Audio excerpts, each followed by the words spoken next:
Why partisan politics? And how would you cope being a church pastor?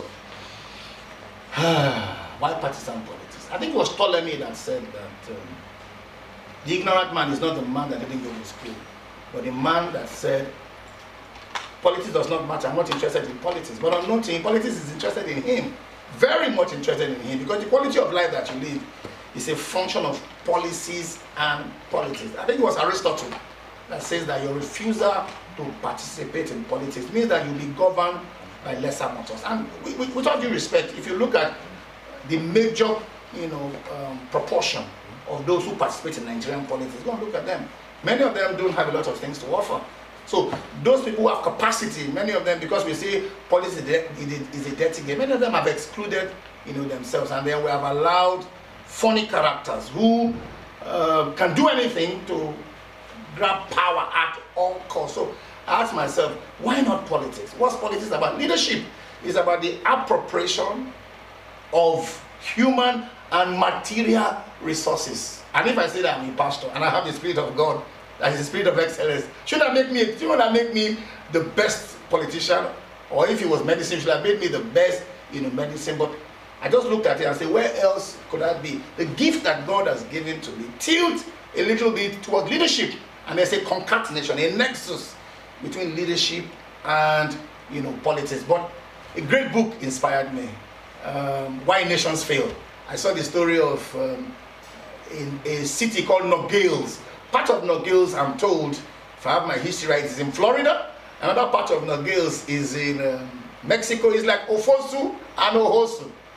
Well, some guys are in this country, some guys are in that country. The guys are in America, living a fantastic life. The guys are in Mexico, living not too fantastic life. And their brothers are separated by, a wall. What it means is that the quality of your policies, which flows from politics, determines the quality of life that people will live. So why not politics? And then I tell people that, why do we allow lesser people? Look at, since the return to democracy in 1994, look at the kind of characters that are there. Look at the things that are even happening, in those states. You see people who ordinarily join a team, should be part of that team, wishing for that team to fail.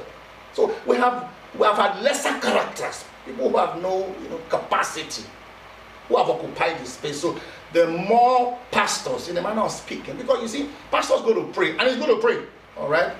But if you don't pray, if after praying you don't participate in the process, who is God going to use? Who is God going to use? So we need more pastors in the policies, in the politics, so that, quote and unquote, we can have good people. The Bible says in the righteous are in power, the people, rejoice. And I didn't quite start today. Maybe I'm wake is a reawakening, for me. I joined partisan politics some time back. I remember, trying to join the PDP there in a very wide rally where I joined. But maybe I sort of at that time preferred activism, so I fell back into activism. But it was Booker T. Washington says, nature scatters in every generation. Men and women who must take charge of the destinies of others and turn it around for good. So I saw a Booker T. Washington, or I saw an Aswe Godalo in the philosophy of Booker T. Washington. And why not?